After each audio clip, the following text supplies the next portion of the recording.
Hi everyone.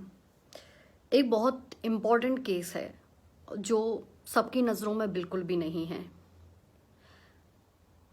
वजह बताने की मुझे ज़रूरत नहीं है क्योंकि खबर सुनकर आप लोग खुद ही समझ जाएंगे। एक महिला है आयुषी भाटिया गुड़गांव से। इस लड़की ने 22 साल की इस लड़की ने एक साल में अलग अलग थानों में जाकर 8 लड़कों के खिलाफ लगभग एक जैसी स्टोरीज के रेप केसेस लॉन्च कराए। रेप केसेस 8 थानों में 8 लड़कों के खिलाफ, जिनमें से कोर्ट से 4 जो केसेस थे वो फॉल्स भी बताए गए, पर उस पर भी कोई खबर नहीं आई। 2 अभी चल रहे हैं जिस पर विचाराधीन है, और इसके अलावा बाकी के केसेस भी चल रहे हैं। 29 दिसंबर को इस लड़की को फाइनली गिरफ्तार किया गया। 29 तारीख से लेकर लगभग एक हफ्ता हो चुका है। पूरे देश में कितने लोग हैं जो ये जानते हैं कि एक औरत अपने जो उसको कानून मिले हैं उसका धड़ल्ले से दुरुपयोग कर रही है। एक साल में 8 लड़कों के खिलाफ rape cases, false rape cases दर्ज करवाए हैं अलग अलग 8 थानों में।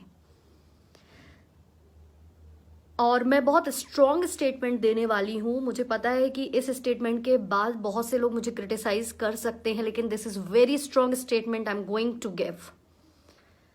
अगर एक लड़की का रेप करते 8 लड़के, तो इमेजिन कीजिए कि इस देश में कितना आउटरीच होता। कोई भी न्यूज़ चैनल, कोई भी न्यूज़पेपर, कोई भी मैगजीन, सोशल मीडिया भरा पड़ा होता इस खबर से। लोग डिबेट कर रहे होते, लोग धरने दे रहे होते, कैंडल मार्च निकल रही होती, और होना भी चाहिए क्योंकि ये बात इंडियाज डॉटर्स की है, भारत की बेटियों की है। But I want to ask all of you कि जब भारत के बेटे भारत की बेटियों के लिए नारा बुलंद करते हैं, रेप जैसे जघन्य अपराध के खिलाफ खड़े होते हैं, then when India's daughters will speak about India's sons, think about it. एक औरत जिसने 8 भारत के बेटों पर, भारत के 8 बेटों पर झूठे एफआईआर के केस लॉन्च किए, और इतना ही नहीं, केस लॉन्च करने के बाद वो पैसों की डिमांड करती थी और सेटलमेंट करती थी पैसा लेकर। इस सब के बावजूद हर बार हर थाने में जब वो जाती है तो उसकी एफआईआर लॉन्च की जाती है। क्यों? क्योंकि उसको वो कानून दिए गए हैं जिसका वो जानती है कि इसको किस तरह धड़ल्ले से इसका दुरुपयोग करना है, मिसयूज करना है।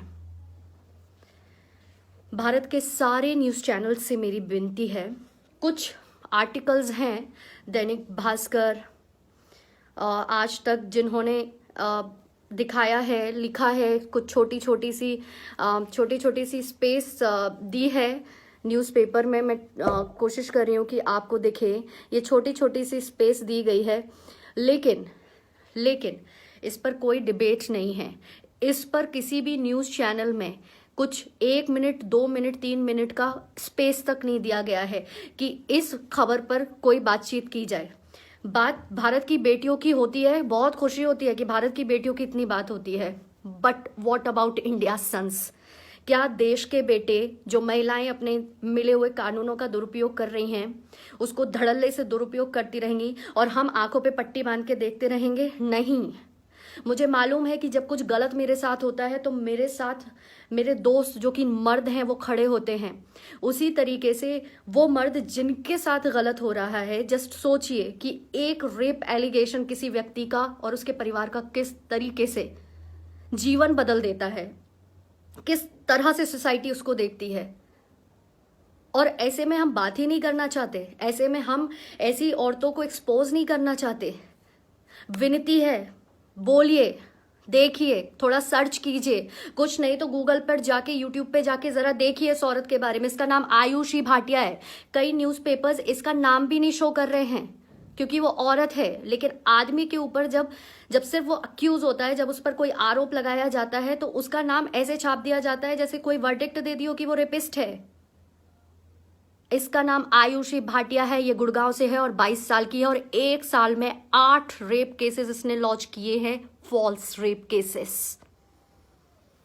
और अभी ये बेल की डिमांड कर रही है। मैं यही रिक्वेस्ट कर रही हूं कि इतनी आवाज इस पर उठे कि इस औरत को बेल मिलना मुश्किल हो जाए।